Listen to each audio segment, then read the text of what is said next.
Hello guys, pag-usapan lang natin ang breaking news. May pasabog nga naman kasi ang balita at exclusive na pinag-uusapan ngayon. Kaya sexy Catherine Bernardo ibinida ang fitness journey niya. Kaya nga naman kasi sexy si Catherine Bernardo at lalong-lalo na tinatawag din yan Reyna at lalong-lalo na tinatawag din niyang Diyosa ng Kagandaan. Pero patuloy pa rin siyang binabatiko. Simula nga naman kasi spotted sina Mayor Mark Alcala at Catherine Bernardo. Hindi talaga natatahimik si Catherine Bernardo sa issue at intriga sa kanila ni Mayor Mark Alcala. Hanggang ngayon kasi tinitira pa rin si Catherine Bernardo. Hanggang ngayon kasi ay walang sawa ang issue sa kanya.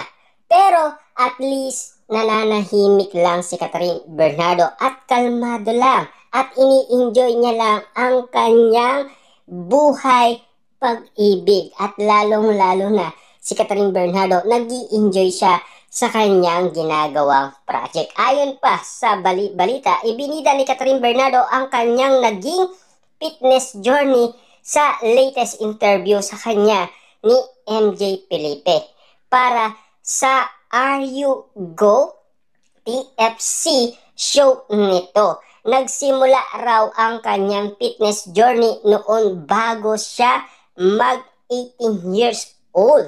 Alam niyo naman siguro, 'di ba? Pandemic pa noon. 2020 nagsimula si Catherine Bernardo. Papaano nga naman kasi pinatabayan ni Daniel Padilla at ayaw kasi ni Daniel Padilla na magpa-sexy si Catherine Bernardo kontra umano si Daniel Padilla. Kita nyo naman, di ba? Pinipilit talaga ni Catherine Bernardo ang sarili niya, matupad niya lamang kasi na makapagsuot siya ng mga magagandang damit na talagang lilitaw yung kanyang kaseksihan. Ayon pa sa balita, before I turned 18, during that time, parang trial lang.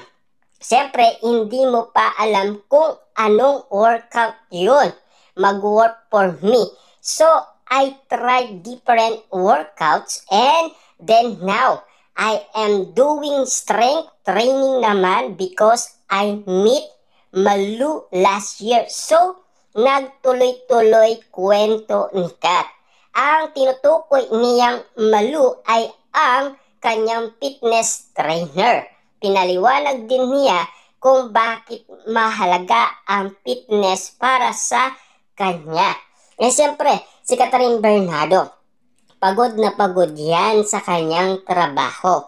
Para nga naman kasi manatili siyang healthy at lalong-lalo na kasi puyat na puyat yan sa kanyang mga ginagawang proyekto. Diba?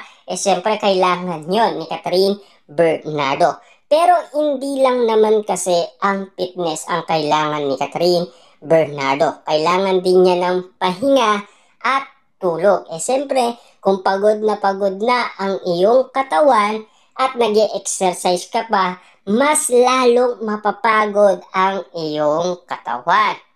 Medyo seryoso as confirmed to I was younger because I'm 29 now. So, I noticed some change in my body. My metabolism and it's normal. So, I just need to exert extra effort. Ngayon kasi, hindi siya as fast as before. I have to be extra patient as well. Nakatulong din daw sa kanya bilang actress ang pagiging fit. Our work require a lot of endurance, and when I say endurance, pagka mga screen hindi ka mabilis hiningal. It requires a lot of energy, and I think working out really helped me with that endurance that I need dito sa work ko. Yan kasi ang sinasabi. Kasi si Catherine Bernardo, napakadami niya kasing mga project. Lalong-lalo na gusto niyang isanay ang kanyang katawan at pagurin para nga naman kasi unti-unti siyang masasanay, di ba? Yan kasi ang kailangan daw ni Catherine Bernardo para sa kanyang trabaho. Sinishare rin niya ang kanyang pre-workout meal. Sometimes I will have my coffee or tea, or sometimes egg, maybe before if I have time. If maaga ako magising, I try to have light breakfast. Na alam nyo naman siguro, ang alam lutuin ni Catherine Bernardo noon ay itlog lang. Ang nagluluto noon si Daniel Padilla, di ba? Grabe nga naman kasi, at sinusuportaan lang ni Catherine Bernardo si Daniel Padilla sa pagluluto. Pero gumagaling ng gumagaling si Catherine Bernardo at pinatunayan niya yan kay Alden Richard noong siya ay nagluto ng sinigang, at lalong-lalo na iba't ibang mga potae ang niluluto umano ni Catherine Bernardo, at ang unang tumitikim walang iba kundi si Alden Richard. Ika nga kasi ni Marvin at Mark, para silang magjowa or mag-asawa na kapag pinagmasdan mo sa isang bahay. Kasi magkakasama nga naman kasi ang mga cast. Kaya nga naman kasi ang paliwanag nila, para silang mag-asawa sa isa't isa. Pati ang kanyang workout music ay ibinahagi rin niya. Depende on my mood, lalo pag sa bahay kami. Nag-workout, iba't iba yung playlist namin.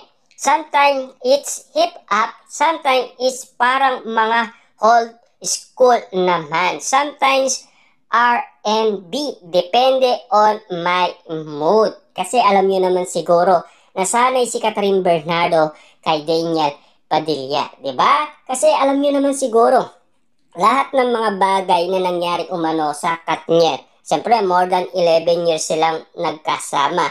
Pero lahat ng mga hilig umano ni Catherine Bernardo ay hindi niya umano kayang i-handle. Kasi ayaw na ayaw talaga ni Daniel Padilla. Kaya nga naman kasi unti-unting lumilinaw sa atin lahat ng mga bagay na ginagawa ngayon ni Catherine Bernardo na nagagawa niya na. Diba? Na dati ay hindi niya nagagawa noong sila pa ni Daniel Padilla. Bongga nga ni Catherine na hindi napapabayaan ang sarili kahit busy, at talaga naman isa siya sa mga tinuturi na pin. Yan kasi ang sinasabi sa atin ng bali-balita. Yan kasi ang bonggang balita sa atin. Talagang grabe ang mga pasabog ng balita patungkol sa ganap ni Catherine Bernardo.